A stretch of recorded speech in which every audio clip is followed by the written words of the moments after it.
Hello, my name is Mordred Viking, and I'd like to welcome you to this stream of Europa Universalis IV. This is the Anbennar mod, and we are Ovdal Kanzad. We have, as you can probably see, expanded away from just the little hold that we started with, which is up here, this absolute beast of a settlement. We have taken over most of the caverns in our immediate area. We are still grabbing these three here, but that's just a matter of time. We've also started to expand eastwards towards the Command, which are our rather beastly hobgoblin neighbours. We are trying desperately to get Hull as Karazakul before they do. This guy down here, Thunderfist, is actually one of the Command's minions, and they do colonise. They have tried at least once to colonise this and then failed. Hopefully we can get there and take it before they do. I love how all of our cities just seem to be on fire, and I think it's just because they've got loads of forges going, you know, dwarves, industry.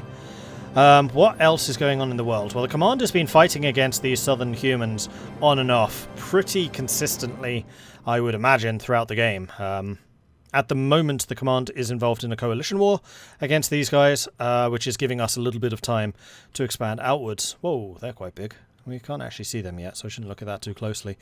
Meanwhile, over in Anbennar, Gawad is definitely growing out and expanding the most. The Empire is still doing Empire things. And I'm not going to spoil too much about while looking out around here, because I kind of like the surprise when the fog of war actually lifts.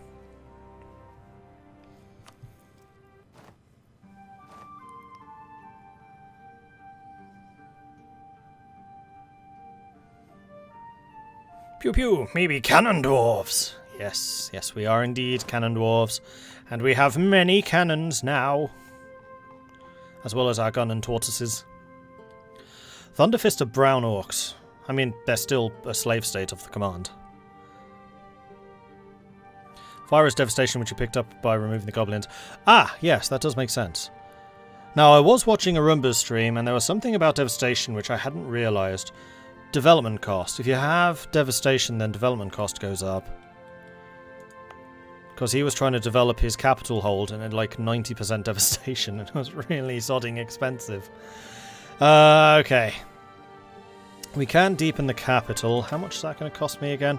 956 ducatses. Yeah, that's a little bit beyond where my treasury can manage right now.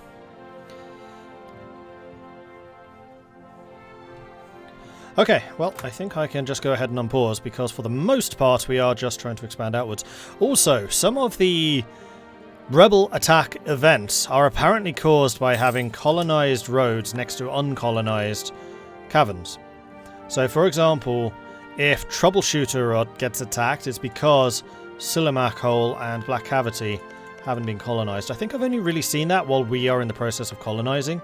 So if we get to Averroad 62, then 63 might... Oh no, that's another road. If we were getting 63, then Alemine might attack us. But I've only really seen that while we're colonising. But that's another thing that can apparently happen. Meanwhile, fighting some orcs over there and beating them pretty handily. The International Book Market. Were among the possible options. They went with Coast Road truly is the greatest book market in the world.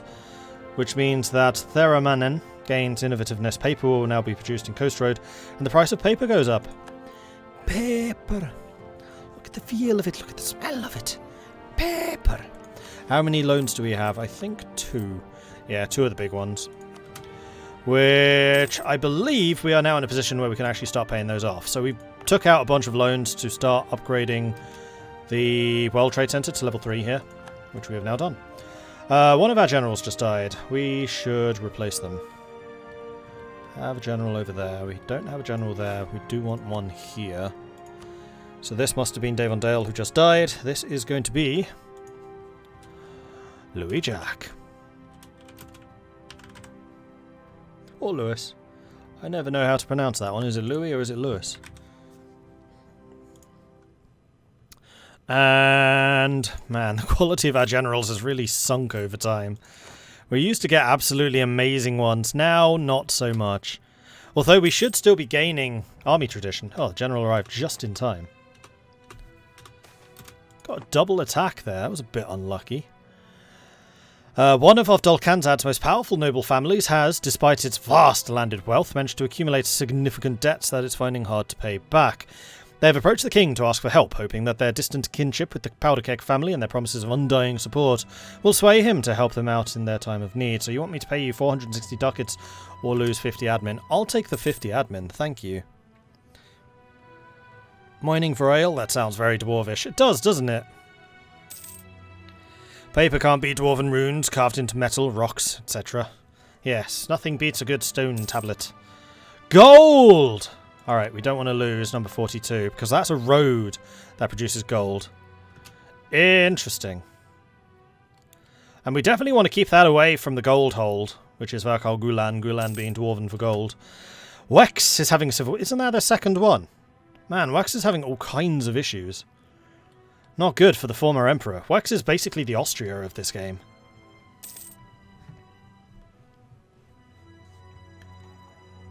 Meanwhile, money income is going up nicely. We are still drilling with a large proportion of our forces. Advisor costs are still high. Fort maintenance costs are going up. But I think that we're gaining more and more from like production and taxes as devastation goes away. We've had one civil war, but what about a second?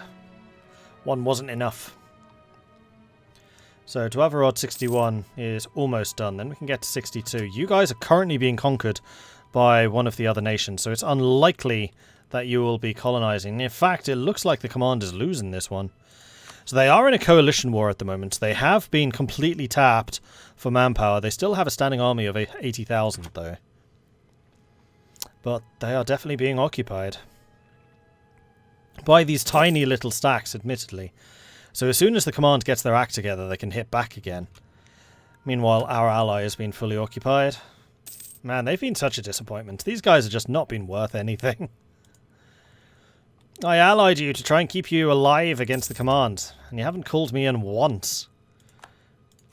Native attacks. Be able to beat that pretty easily, because that's going against my regulars, not even mercenaries. And we're going to have maximum manpower, actually, fairly soon. Oh, right, I can't call Diets anymore. Can I seize any more land? No, that would piss off all three of these, actually. Too bad.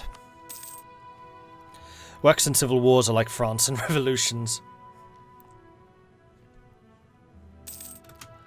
There we go, Dwarven 61 is done, so we can move you over to here. We'll start colonizing Dwarven 62. And that gets us that much close. Oh dear. The command just annexed those guys. Did their war just end? They did just end. I wonder what the terms were.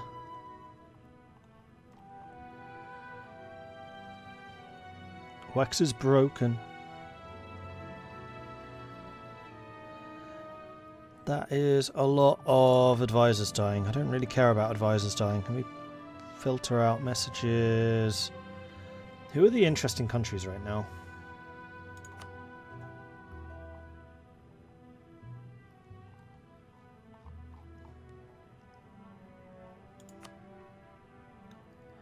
And the command. Where can I find the command? It'd be nice if there was a search here.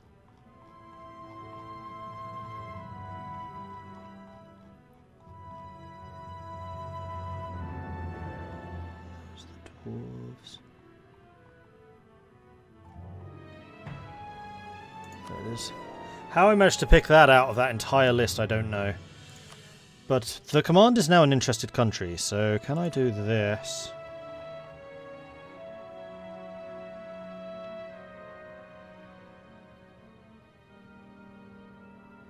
This is not filtering out details that are from interesting countries. Oh, I need to do this. There we go. And there's the peace deal. Nope, that's Dirtwater. Oh, you were killing Dirtwater again. Dirtwater is now properly dead. Okay, well done. There's the command. Kayota accepted peace with the command on following terms. Kayota will give the command 10% of their income for war reps. This will last 10 years. They will release Ryan as a sovereign state. Tiltagar will release Shekevad and Glatub as sovereign states. That's my ally. Yeah, they just had to release these two. Kiraspid will release Sarasong as sovereign state. Kayota will pay 21 ducats to the command. So that's kind of a white piece. Yeah, they lost like 3 territories, but not to the commands. They were just released. So they can easily get those back again. Alright, cool. Let's turn all of these on again. You know what, for the most part, I'm just going to want the diplomatic messages. Because that's the peace deals, right?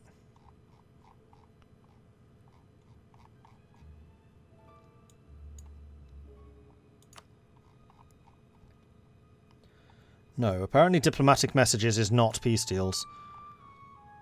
War messages, military is... Really? Yeah, apparently the military messages are the peace deals. Okay, that's interesting. Yeah, that's a lot more readable. Alright, how do I close this again? Like that. Cool, onwards. There will be blood. Shattered Crown is preparing to attack Ulgadivor. So Shattered Crown are the orcs which are currently occupying the former Dwarven capital. And they are actually starting to expand. So apparently these guys do eventually become a bit of a behemoth. Which I'm looking forward to. I kind of want a nice endgame boss for us to go after.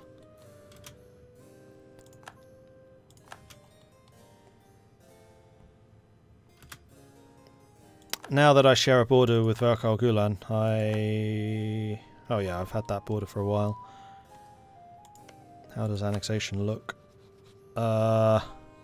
Still quite a long way away.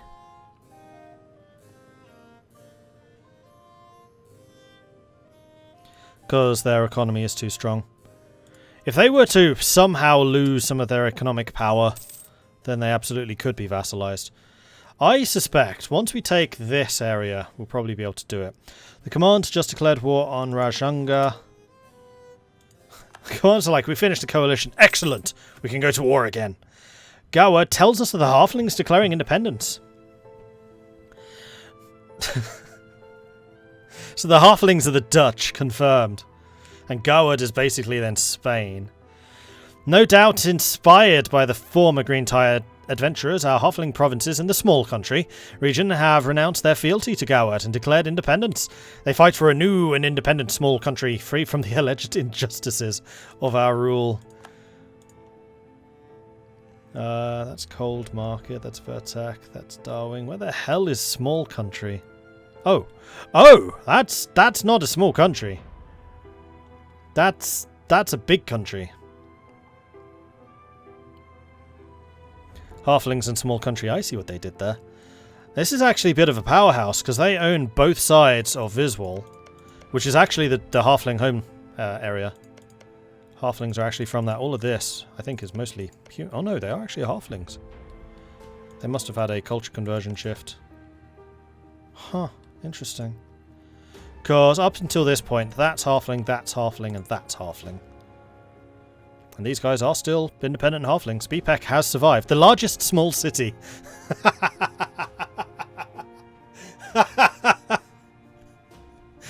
Oh, that's brilliant. Because Bpec is like the biggest Halfling city. Viswal is mixture humans and Halfling, but Bpec is mostly Halfling. It's like the Halfling metropolis. Guarantee their independence. I am way too far away to do that. Just imagine a bunch of tiny, angry orange people. I mean, to be fair, Halflings are like the opposite of the Dutch. It's like the tallest people on Earth versus the shortest people.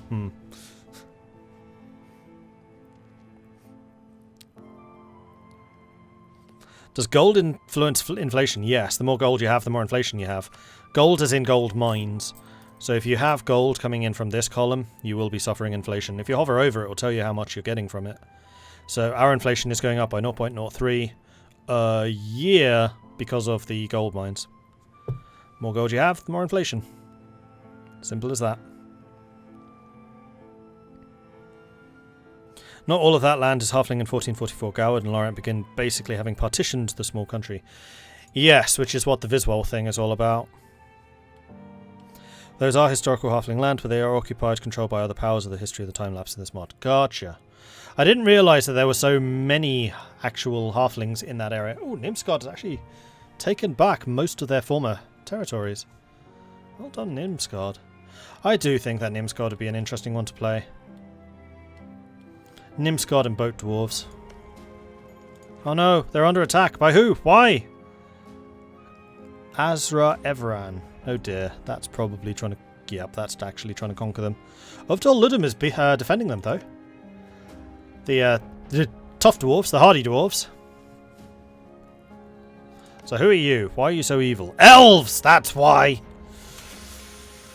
That's a grudging. That land mass looks like a squished Europe. I mean, without being able to see, you know, the rest of the world, this is definitely influenced by Earth. I do like how they've taken, like, things from EU4 and then just twisted them enough to make them feel different. And then a couple of things which feel really different, like, you know, the dwarves. Which is probably why, like, every single Let's Play you see at the moment is playing as the dwarves. Like, I'm doing it, Arumba's doing it, Lord Lambert's doing it, I know a couple of others are doing it as well. And I didn't... I'm so gutted. Lambert posted up his series up on YouTube the day before I posted mine up. He's playing as the same people we are. I don't know... I think that was a stream as well, so I wonder when he streamed that. Then he also did a really short game with Arumba, I believe. Arumba was playing the Red Kobold, so the series that Arumba has up at the moment is playing as these guys. Except they've settled over here instead of here.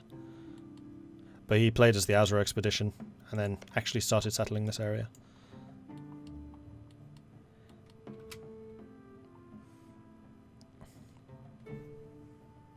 They have a really big mission tree, a cool formable in the gnomish hierarchy, and get to play an Artificer Technocracy. Yep, the gnomes do sound really cool. I was heartily tempted to play as them, but dwarves!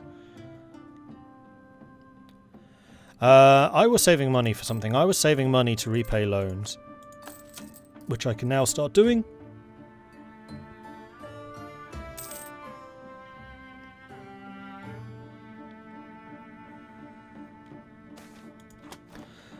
Oh! An old Dame's Tear deposit discovered. A Dame's Tear deposit, an ancient stone filled with magic, was discovered in the Ovdal Kanzad province. The reaction of the local population is mixed, but the lord of these lands seems delighted. In Dirt Hole Rock. Oh, I thought that was literally in Ovdal Kanzad. I was like, really? In my capital? Okay, so Dirt Hole Rock just became a whole lot more valuable, but it's a stinking cavern still, which is gonna make it really difficult to develop this.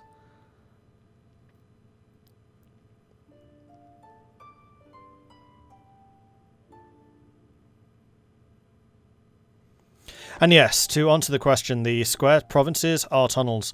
So there are basically two different types of underground stuff. So if we actually switch over to the terrain map mode, you will notice, a bit hard to see because it's winter, that all of this is actually mountains. Like we are right now in a mountain. And the way that they've made the dwarves and orcs and kobolds and goblins playable is they've put provinces inside the mountains. So you have these straight tunnels, which are the old dwarven roads connecting the different holds.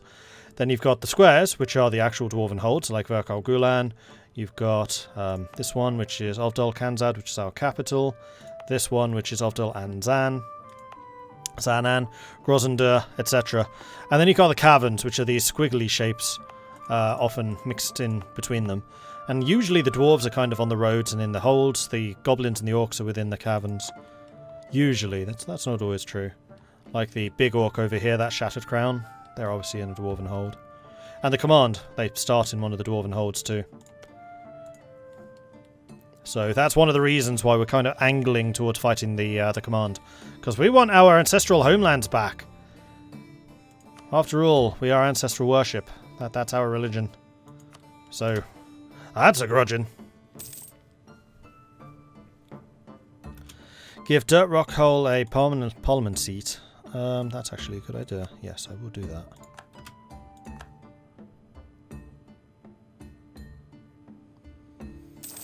We have actually developed this up to 9. Appleton joins the small free country. The free small country.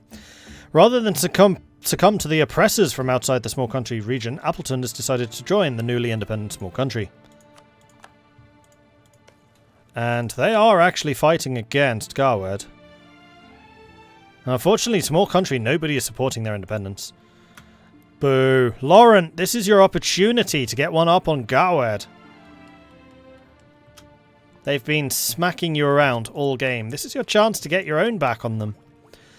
Right. I'm ahead of time in Miltech. Yes, I would like to finish off expansion ideas. Because that'll give me 20% more mercantile power. And also allows me to finish off the Ovdal Kanzad ideas. Cannon generals. The Kanzadi barrage of bullet and cannon fire was something to be reckoned with, but a cannon is nothing without its commander. The Kanzadi cannon generals became famous across the world as these dwarven generals sat on large cannons and boomed orders to when to reload and fire their artillery companies. It is said that their roar can be heard above the sound of the cannon fire itself. That's some loud shouting. So we just got +1 land leader fire from that, and we also got artillery fire +0.5. So we are now a fully formed Ovdal Kanzad, which is significantly ahead of the command, who've got like 3 ideas. Oh no, they've actually got 8 now. They've accelerated. They were on 3 the last time we checked. So they've now gained extra discipline and army drill. Interesting. Competitive merchants. To bring trade home, we must be able to beat the competition from other countries. We need to ensure that the legal system gives them every possible edge. And we can now get the Pioneer policy as a new policy, which will automatically discover adjacent colonies and gives our settler chance. Considering it doesn't cost anything for us to have that first idea, we'll go ahead and grab it. Dwarven Rod 61 we also need to grab, and we need to name it. Haven't done that yet. So this is going to be Exemplo Rod. Actually, I think Duke Exemplo sounds better as a general. Itheros Rod. Erithros Rod. Erithros Rod. Yeah, I think Exemplo sounds better as a general. So we'll save you. Where is my next fort? Almost certainly going to be here, because we need to defend these mountains. Maybe put one here as well.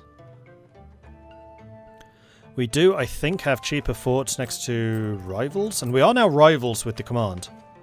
That's a thing we've managed to do. We could go ahead of time in Diplo, and I would say, why not? Gives us more money.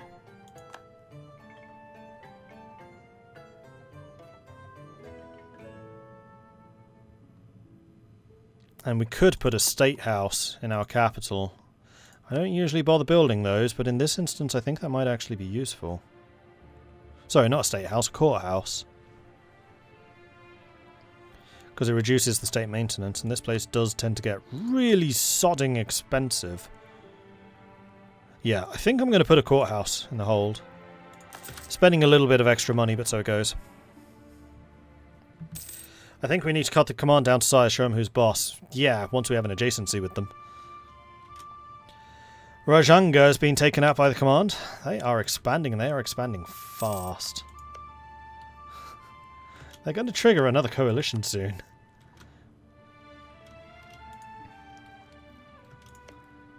What's your AE with me? 0. No, 9.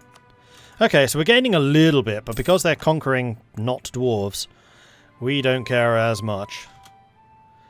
Gatub has announced Rajanga as a new rival.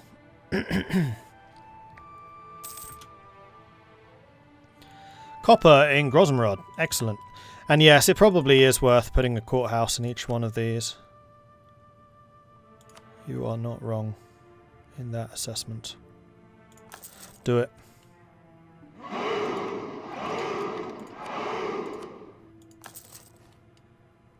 And here. This one needs other buildings first.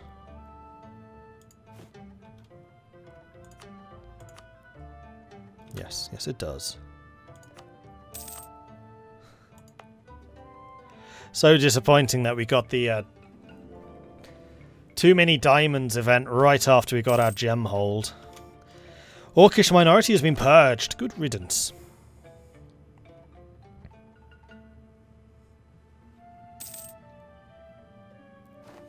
See you in an hour, my dog. Build things so quickly. 8 months. Oh, no, not that. You were going to build workshop. Madness. Absolute madness. And we're making just more and more money. Oh, that's because our trade efficiency has gone up again. And the more that we make through production, the more we make through trade as well. That's the kind of scary thing about all of this. Oh, dear. Verkol Gulen's having all kinds of issues. Oh, no, they're about to lose their... They're about to lose their hold again. Interesting. So, how about military access, eh?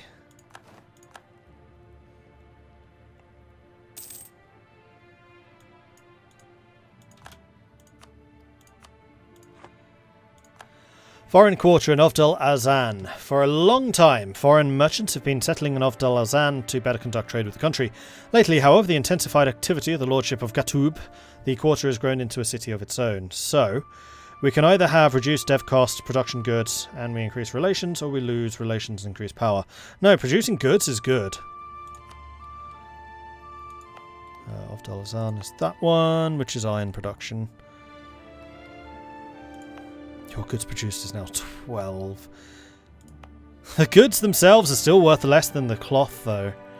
I really can't wait until iron gets its comeuppance. Which it will, if that's anything like usual. Who are the dudes above us? We don't know. We haven't seen them.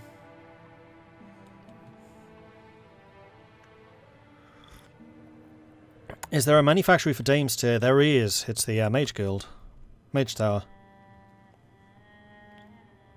Which does reduce dev cost by 20%.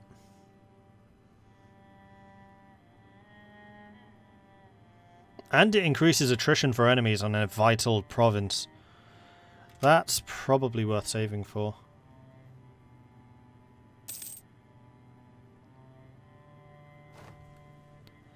I still want to pay off my last loan, and then we probably will do that. Your walls have now been breached. Courthouse has been completed. Income continues to rise.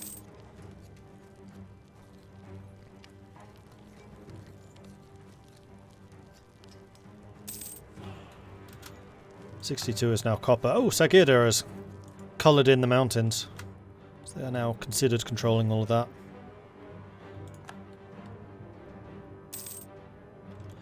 Armour Reformer has died. Ah, bugger. That's going to be an expensive one to replace. Discipline?